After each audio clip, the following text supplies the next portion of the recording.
ஃபீமேல்ஸ்க்கும் வயதானவங்களுக்கும் எதனால ஆணிக்கால் வருது, வேறு யாருக்கெல்லாம் ஆணிக்கால் வரலாம், என்னென்ன மிஸ்டேக்ஸ் பண்ணுறனால ஆணிக்கால் வருது அப்படிங்கிறத நம்ம லாஸ்ட் வீடியோவில் பார்த்தோம். இப்படி ஆணிக்கால் வர்றதுக்கு முன்னாடியே அதை ப்ரிவென்ட் பண்ணுறதுக்கு என்னென்ன பண்ணலாம் அப்படிங்கிறத இந்த வீடியோவில் பார்க்குறதுக்கு முன்னாடி நம்ம சேனலை சப்ஸ்கிரைப் பண்ணுங்கள். நம்ம கால்களில் வெடிப்பு இல்லாமல், ட்ரைனஸ் இல்லாமல், சாஃப்டாக ஷைனிங்காக இருக்கணும் அப்படின்னு ஆசைப்படுறோம்.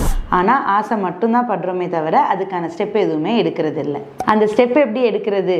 வாரத்தில் 2 நாள் 10 நிமிஷம் வார்ம் வாட்டரில் உங்கள் பாதத்தை ஊற வைங்க. அப்படி ஊற வைக்கிறனால அந்த திக்காக இருக்கிற பார்ட் எல்லாமே சாஃப்ட் ஆகிடும். சாஃப்ட் ஆனதுக்கப்புறமா ஸ்க்ரப்பை வச்சு ஜென்டிலாக அந்த டெட் செல்ஸை ரிமூவ் பண்ணிவிட்டு தொடச்சிட்டு மாய்ஸ்சரைசர் அப்ளை பண்ணிவிடுங்க. இதை நீங்கள் கன்சிஸ்டண்ட்டாக வாரம் பண்ணும்போது நீங்களே ஃபீல் பண்ணுவீங்க உங்களோட கால் அழகாக இருக்குது அப்படின்னு. வேறு என்ன பண்ணலாம் அப்படின்னா, உங்கள் கால் சைஸுக்கு தகுந்த ஷூஸ் போட்டுக்கோங்க. ஷூஸ்னாலும் சரி, செப்பல்னாலும் சரி, அதோட பேஸ் ஹார்டாக இல்லாமல் சாஃப்டாக இருக்கணும்.